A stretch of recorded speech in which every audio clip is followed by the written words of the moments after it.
సూర్యాపేట జిల్లా భూ తగాదాల్లో వికలాంగుడిపై దాడి.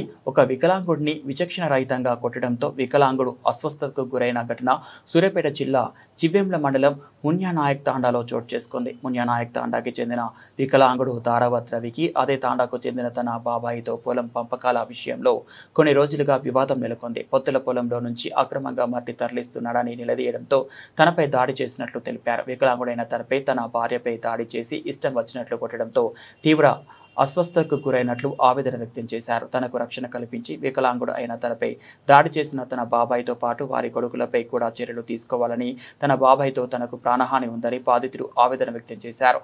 దాడి జరిగిన నేపథ్యంలో వారిపై పోలీస్ స్టేషన్లో ఫిర్యాదు చేయడం జరిగిందని తెలిపారు.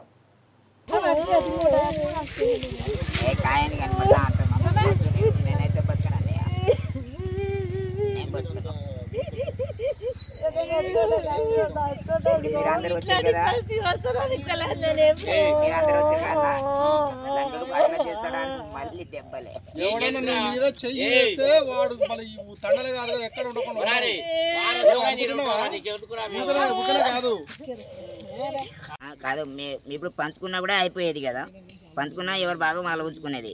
అట్లయినా పంచుకోలేదు, మనం ఉంచిన ఏం ఫలితం? సరే, ఇదే మీ ప్లేస్లో నేను ఇట్లా మట్టి తీపిస్తే మీరు ఆగటోలేనా? మీరు ఊగటోలేనా? ఇంట్లో వేసి తాళం వేసి కొట్టటోళ్ళు ఇంకా మీరు, నేను తప్పు చేసి ఉంటే. అంటే మీరు ఇంత తప్పు చేసినా కూడా నేను కొట్టట్లేదు అంటే నా బలగం లేదు. నేను ఒక ఇజ్జత్తో బతుకుతున్నాను సార్, ఒక ఇళ్ళతో బతికాను మనిషిని సార్. నేను బయటికి పోతే 100 మంది నమస్కారం పెడతారు సార్ నన్ను చూసి. అటప్పుడు నువ్వే నన్ను కొట్టుతూ ఉంటే 10 మందిలో నాకు ఏం వాల్యూ ఉంటుంది? దాడిని వికలాంగుడైన రవిపై జరిగిన దాడిని ఖండితం. రవిపై జరిగిన దాడిని వర్ధిల్లాలి వికలాంగుల ఐక్యత, వర్ధిల్లాలి వికలాంగుల ఐక్యత. రవిపై జరిగిన దాడిని వెంటనే ఖండించాలి. రవిపై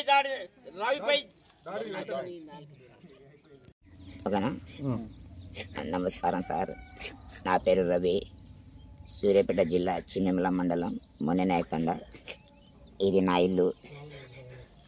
నా పేరు మీద 15 గుంటల భూమి ఉంది సార్. ఆ భూముల నుంచి మా బాబాయ్ వాళ్ళు, మా పెద్దనాన్న వాళ్ళు, మా డాడీ వాళ్ళు, ముగ్గురు అన్న తమ్ముళ్ళు వాళ్ళు, అందులో నుంచి మన కుటుంబంలో ఎవరైనా చనిపోతే అందులో పెట్టడానికి అని గుంటున్నర అది ల్యాండ్ అట్నే ఫ్రీగా వదిలిపెట్టినాము సార్ అప్పు గతంలో. అయితే 3-4 సార్లు అందులో మట్టి ఎత్తి మా బాబాయ్ కొడుకులు మట్టి ఎత్తి అమ్మేస్తుంటే నేను పోయి అడిగిన 2-3 సార్లు. భయం లేదు రవి, ఇప్పటి నుంచి ఏం తీయను, ఇప్పటి నుంచి ఏం అమ్ముకోను అని చెప్పిండు. మళ్ళీ ఒకసారి అట్నే జరిగింది. అయితే నిన్న కూడా అట్లా అమ్ముకున్నాడని నేను పోగానే నేను పిలిచి అడిగిన పెద్ద మనుషుల కాడ అడిగితే ఎంద్రాలు అంజోడగా నువ్వు ఇంటికి రారా అని చెప్పి పెద్ద మనుషుల ఇంటి కాడ నుంచి నేను ఇంటి కాడ వస్తూ ఉన్నాను.